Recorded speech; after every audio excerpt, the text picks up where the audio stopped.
Never make these mistakes when cooking bacon. Most people think bacon is impossible to mess up. You throw it in a pan, wait a few minutes, and it's done. But if you look at how bacon is actually cooked in most kitchens, you'll see the same problems everywhere. Curled rashers, burnt edges, rubbery fat, and bacon swimming in grease.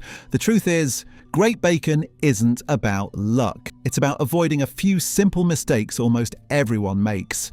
In this video, I'll show you 9 bacon cooking mistakes that could be ruining your breakfast. Let's start with the biggest one. 9. Cooking straight from the fridge. Cold bacon hitting a hot pan causes immediate problems. The temperature shock makes bacon contract violently, which creates the curling problem that ruins rashers and makes them impossible to cook evenly. Bacon should sit at room temperature for 10 to 15 minutes before cooking. This allows the fat to soften slightly and the meat to relax. When room temperature bacon hits the pan, it stays flat and cooks evenly across the entire surface. The science behind this is straightforward but crucial to understand. Cold fat contracts when heated suddenly. The bacon rasher has fat on one edge and lean meat in the middle. When cold bacon hits heat, the fat edge contracts faster and more dramatically than the meat portion, pulling the entire rasher into a curl. Room temperature bacon contracts evenly across the whole rasher because there's no temperature differential. This curling isn't just aesthetic, it fundamentally ruins cooking. A curled rasher has the edges exposed to high heat while the middle lifts away from the pan. The edges burn while the middle stays pale and undercooked. You end up with bacon that's black on the edges and raw in the center. The curled shape also means uneven fat rendering. The fatty edge, which needs the most time in contact with heat to render properly, curls upward away from the pan. It never renders fully, leaving you with chewy, unpleasant fat that should have melted away. Testing proved this dramatically with a side-by-side comparison. Cold bacon from the fridge curled within 30 seconds of hitting the pan. Every single rasher curved into a tight C shape or even circular shape, with the fatty edge pulling inward aggressively. Room temperature bacon laid flat and stayed flat throughout the entire cooking process. Some people try to combat curling by weighing bacon down with a pan lid or bacon press. This creates different problems. The weight compresses the bacon, squeezing out moisture and fat that then pools around it. The bacon essentially steams and fries simultaneously, producing an inferior texture. The temperature difference affects total cooking time significantly too. Cold bacon takes longer to cook because the pan's heat must first warm the meat from fridge temperature to cooking temperature, then actually cook it. Room temperature bacon starts cooking immediately, reducing total cooking time by 2 to 3 minutes per batch. Former professional chefs explained this is absolutely standard practice in restaurant kitchens, and it's non-negotiable. We take bacon out of the fridge first thing when starting breakfast service prep. By the time we needed it, 30 minutes later, it was perfect room temperature. Home cooks skip this because they're impatient or didn't know it mattered, then wonder why their bacon curls into unusable circles. The timing is simpler than people think. Take bacon out of the fridge when you start making your morning tea or coffee. By the time you've made drinks, perhaps checked emails or fed pets, 10 to 15 minutes have passed and bacon is ready to cook. For thick-cut bacon, allow 20 minutes to come to room temperature. The thicker cut needs more time for the center to warm up. For thin, streaky bacon, 10 minutes is sufficient. 8. Using the wrong heat level. Most people cook bacon on high heat, thinking it'll be faster and more efficient. This is completely wrong and burns the edges before the middle cooks, while creating a tough, chewy texture throughout. Bacon needs gentle, steady heat. Medium to medium-low is optimal for all types of British bacon. This allows the fat to render slowly and thoroughly while the meat cooks through without burning or toughening. High heat causes multiple simultaneous problems. The exterior browns and crisps before the interior fat has time to render properly. You get crispy, burnt edges with rubbery, fatty middles full of unrendered fat. The unrendered fat is unpleasant to eat, chewy and greasy rather than melted and crispy. The meat becomes tough from rapid protein coagulation when exposed to excessive heat. Testing different heat levels showed clear and repeatable patterns. High heat produced bacon that was black and carbonized on the edges, pale and undercooked in the middle, with an overall chewy, tough texture. Medium heat produced evenly golden bacon with properly rendered fat throughout and tender, pleasant texture. Low heat took excessively long, 12 to 15 minutes, and paradoxically dried the bacon out despite the longer cooking time. The fat rendering process requires time and cannot be rushed. Fat doesn't instantly melt when exposed to heat. It needs sustained moderate temperature to liquefy gradually and drain away from the meat. High heat burns the meat surface before fat rendering completes. Medium heat gives fat adequate time to render while browning the meat gradually and evenly. The protein science matters here. Meat proteins denature and coagulate when heated. At moderate temperatures, this happens gradually and the meat stays tender. At high temperatures, protein seize up rapidly, squeezing out moisture and creating a tough, dry texture. Bacon cooked on high heat becomes leathery and unpleasant. Professional kitchens use moderate heat religiously and without exception. High heat is for searing steaks where you want a crust, not cooking bacon, a chef explained emphatically. Bacon has its own fat built in. You're rendering that fat out, not adding external heat to cook quickly. Slow and steady wins with bacon every single time. Rush it and you ruin it. The visual indicator is how the bacon sizzles. Gentle, consistent bubbling is right. Violent spattering means too hot. Barely any activity means too low.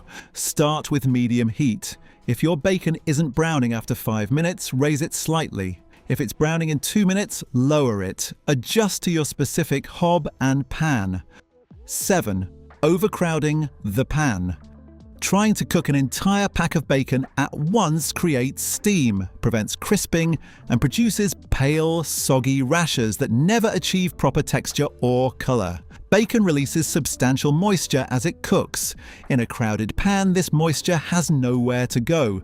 It condenses on nearby rashers and the pan lid, if you're using one, essentially steaming the bacon rather than frying it. Each rasher needs space around it, at least 1 centimeter on all sides, for moisture to escape as steam. Overlapping rashers or tightly packed pans trap steam between layers, which prevents the Maillard reaction that creates proper browning, crisping, and flavor development. Testing proved this issue clearly and repeatedly. A standard 25 centimeter frying pan with 4 rashers properly spaced produced crispy, golden bacon with excellent texture. The same pan with 8 rashers crammed in produced pale, limp bacon that never properly crisped, even when cooking continued for 15 minutes. The difference was stark and consistent. In crowded pans, bacon sits partially submerged in pooled, rendered fat mixed with released water. This deep fries the bacon rather than pan frying it. The texture becomes greasy, soft, and unpleasant rather than crispy and satisfying. Watch what happens in a crowded pan. White foam appears. This is water and protein released from bacon, mixed with fat. In a properly spaced pan, this foam evaporates quickly. In a crowded pan, it pools and boils, creating a poaching effect that ruins texture. Former cafe cooks who cooked hundreds of rashers daily confirm this technique is essential. We'd cook bacon in batches, even during busy breakfast rushes when we needed 40 rashers quickly. 4 to 6 rashers at a time, properly spaced in the pan. Yes, it took longer than cramming them all in, but the quality was worth it. Customers could absolutely tell the difference between properly cooked bacon and steamed, crowded bacon. The batch cooking technique is easy. Cook your first batch of 4 rashers. When done, transfer to a plate lined with kitchen paper and place in a warm oven. Cook the second batch. By the time you've done 2 or 3 batches, you have 12 to 18 rashers, all hot and crispy.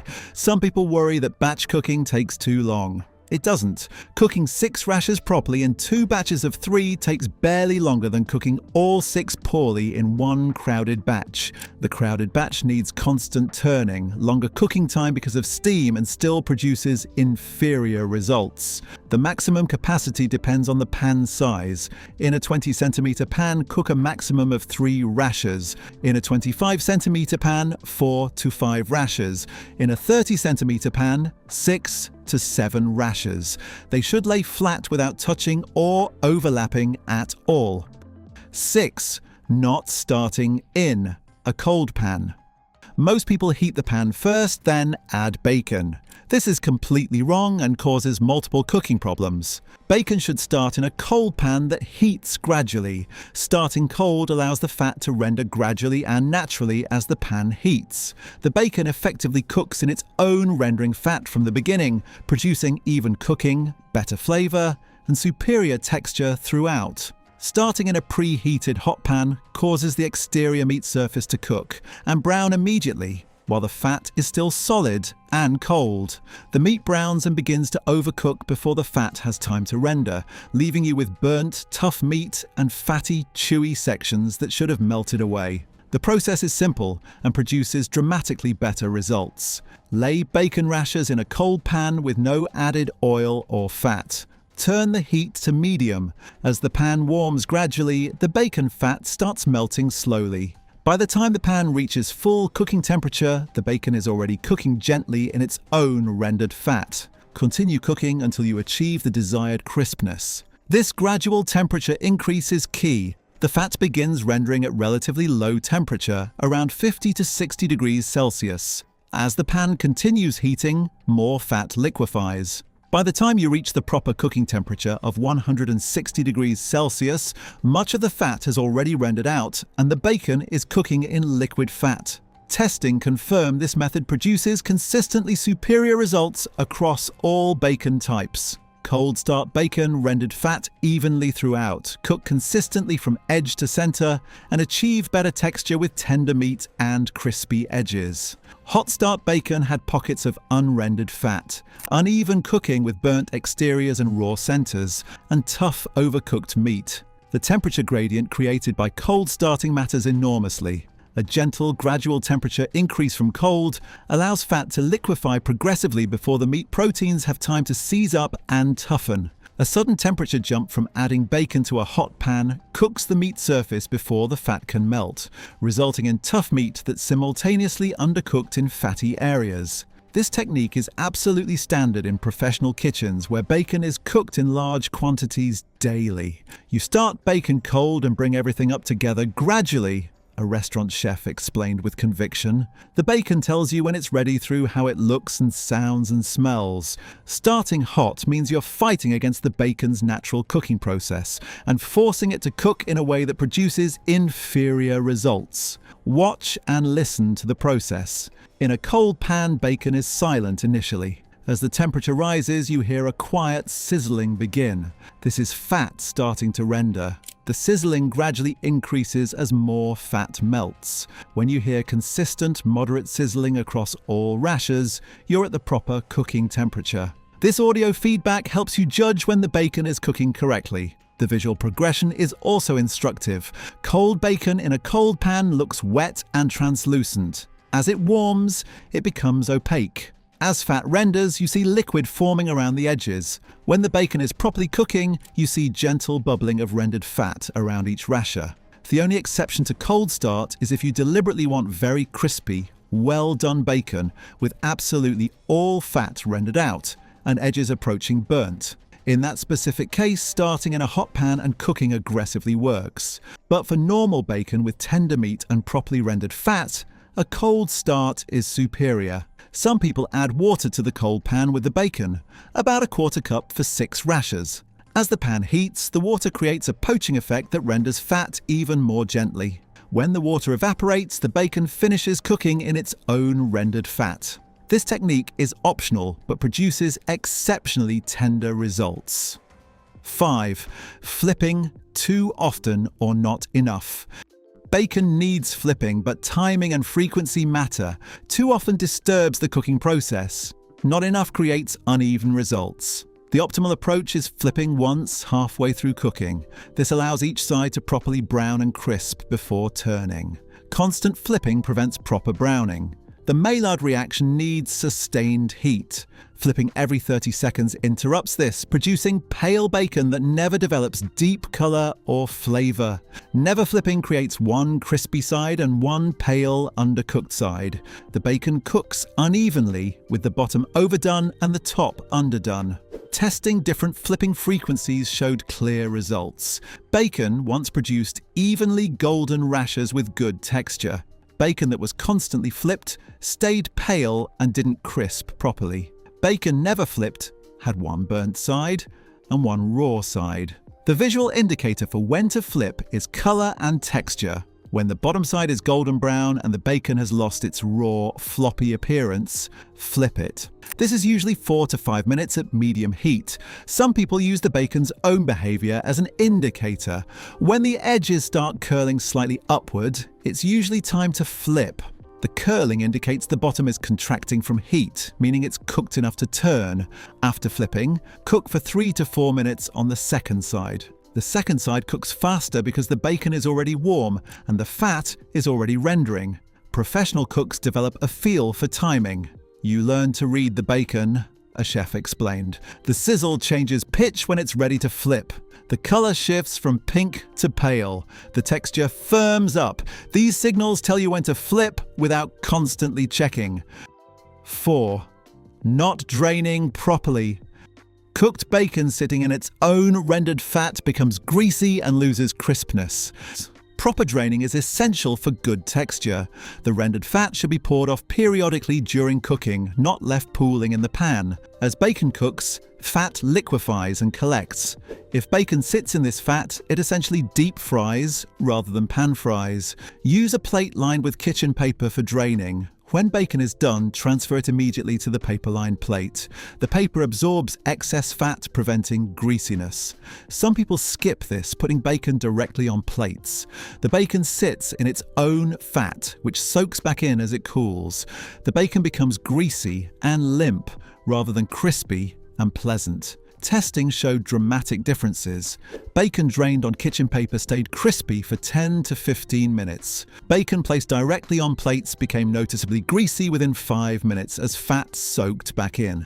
The paper doesn't need to be fancy. Standard kitchen roll works perfectly. One layer is sufficient. The goal is absorbing surface fat, not all fat. Bacon needs some fat for flavor. Professional kitchens use this method universally. We'd have stacks of paper-lined plates ready during breakfast service, a former cafe cook explained. Bacon went from pan to paper immediately. It kept quality high and prevented grease-soaked breakfasts. Some people rest bacon on wire racks instead of paper. This works well too. The bacon drains naturally without sitting in fat. The air circulation maintains crispness better than paper, though paper is more convenient for home cooking. Pour rendered fat into a container, not down the sink. Bacon fat is useful for cooking potatoes, vegetables, or eggs. It also clogs drains when it cools and solidifies. 3. Choosing the wrong type of bacon. British bacon comes in different cuts: back bacon, streaky bacon, and middle bacon. Each cooks differently and suits different purposes. Using the wrong cut for your intended purpose guarantees disappointment. Back bacon is the standard British breakfast bacon and what most people buy automatically. It's cut from the loin and has a distinctive medallion of lean meat with a small fat cap on one side. It cooks quickly and stays tender but can dry out dramatically if overcooked. The lean meat can become tough and cardboard-like when cooked past optimal doneness. Streaky bacon is cut from the belly and consists of alternating stripes of meat and fat running horizontally through the rasher. It's much fattier than back bacon, with roughly 50% fat content. It crisps beautifully when cooked properly, but can be unpleasantly chewy and fatty if undercooked. It's the superior choice for bacon sandwiches where you want genuine crispness, but inferior for traditional full English breakfast where you want substantial meat. Middle bacon combines both cuts. It's literally back bacon with streaky bacon still attached. You get the lean eye of meat from the loin plus the fatty belly section in one rasher. It's objectively the best choice for versatility and flavor, but it costs 20 to 30% more than back bacon and isn't stocked in all supermarkets. Many people have never even seen middle bacon. Most people buy back bacon automatically without considering if it's actually right for their intended purpose. Back bacon is excellent for a traditional breakfast where you want visible meat. But if you want crispy bacon for a bacon butty or BLT sandwich, streaky bacon crisps far better and provide superior texture. The thickness matters, and most people ignore it completely. Standard bacon rashers from supermarkets are about 3 millimeters thick. This works adequately for most purposes, but isn't optimal for anything. Thick-cut bacon at 5 to 6 millimeters needs longer cooking, but delivers better texture, more pronounced meat flavor, and a more satisfying bite. The extra thickness means you can get proper crispness on the exterior while maintaining tenderness inside. Thin sliced bacon at 1 to 2 millimeters cooks far too quickly and burns easily. It requires constant attention and still often ends up tough and overcooked. The margin for error is minimal. Avoid thin sliced unless you specifically want very crispy bacon for crumbling over salads or incorporating into other dishes. Smoked versus unsmoked affects cooking slightly but significantly. Smoked bacon browns faster because the smoking process partially cooks and dries it. If you cook smoked bacon at the same temperature as unsmoked bacon, it burns before properly rendering. Reduce the heat slightly for smoked bacon or reduce the cooking time by about 20%. The color of raw bacon indicates quality and freshness. Good bacon is deep pink to red. Pale pink or grayish bacon indicates age, water injection, or poor quality pork. The fat should be white or cream-coloured, never yellow or grey.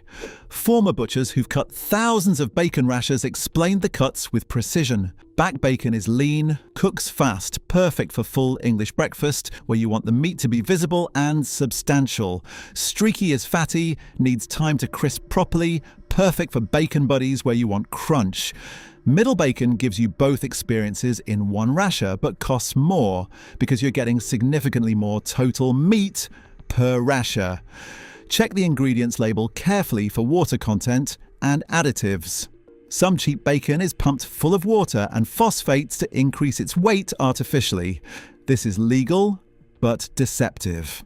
The added water releases during cooking, creating white foam and preventing proper crisping. Quality bacon lists minimal ingredients, just pork and salt for unsmoked or pork, salt and smoke for smoked bacon. Water-added bacon can contain up to 10% added water by weight. You're paying bacon prices for water that cooks away. The water also dilutes flavor and ruins texture. Look for dry-cured bacon, which has no added water, or check the label states no added water. The country of origin matters. British bacon from British pork is generally higher quality than imported bacon. Danish bacon is also excellent. Bacon from uncertain origins or multiple countries is usually lower quality, though not always. Supermarket own brand bacon varies dramatically in quality. Tesco Finest and Sainsbury's Taste the Difference bacon are genuinely good and often better than branded alternatives. Budget own brands are usually water added and of poor quality. The price difference of 30 to 50 pence per pack is worth paying for proper bacon. 2. Not drying the bacon. First, bacon straight from the packet is often damp from packaging moisture. This moisture prevents proper browning and creates spattering. Pat the bacon dry with kitchen paper before cooking. This removes surface moisture, allowing better contact with the pan and promoting even browning. Wet bacon hitting a hot pan creates aggressive spattering. The water turns to steam explosively, sending hot fat droplets everywhere. Dry bacon sizzles gently without dangerous spattering. The moisture also prevents the Maillard reaction. The bacon must first dry out before it can brown. If you start with wet bacon, you're wasting time and energy evaporating packaging moisture instead of cooking. Testing proved this clearly. Dried bacon browned evenly within 5 minutes with minimal spattering. Undried bacon took 7 minutes to achieve similar browning and spattered aggressively throughout. This is especially important for bacon that's been vacuum-packed or sitting in its own condensation. The packaging moisture is substantial and directly interferes with cooking. Professional cooks do this automatically. First thing when opening bacon, pat it dry, a chef explained. Takes 10 seconds and prevents half your cooking problems. The bacon cooks better and your kitchen stays cleaner. Use kitchen paper, not a tea towel. Tea towels can harbor bacteria, and you're cross-contaminating them with raw pork. Kitchen paper is single-use and hygienic. 1. Cooking at the wrong time.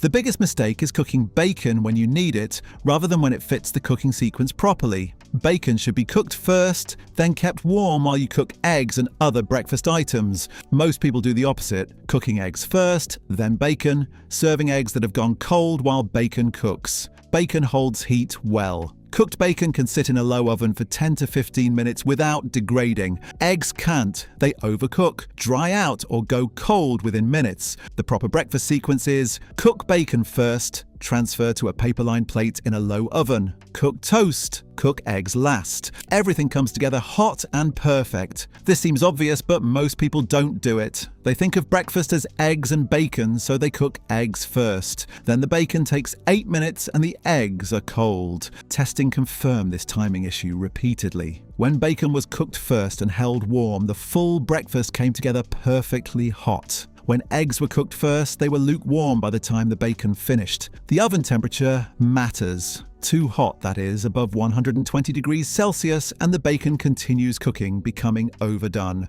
Too low and the bacon cools. The 80 to 100 degrees Celsius range keeps bacon warm without further cooking. Cover the bacon loosely with foil if holding longer than 10 minutes. This prevents drying out while maintaining crispness. Former restaurant breakfast cooks explained the sequencing clearly. Bacon first, always. It holds well. Then toast because that's quick. Eggs absolute last because they must go straight to plate. Follow that sequence and everything arrives perfect temperature. This applies to cooking for multiple people too. Cook all the bacon in batches, hold it warm, then do all the eggs in one batch. Everyone eats together with everything hot. Fix these 9 mistakes and your bacon transforms completely. Which mistake have you been making? Let us know in the comments. Don't forget to subscribe for more cooking techniques that actually work.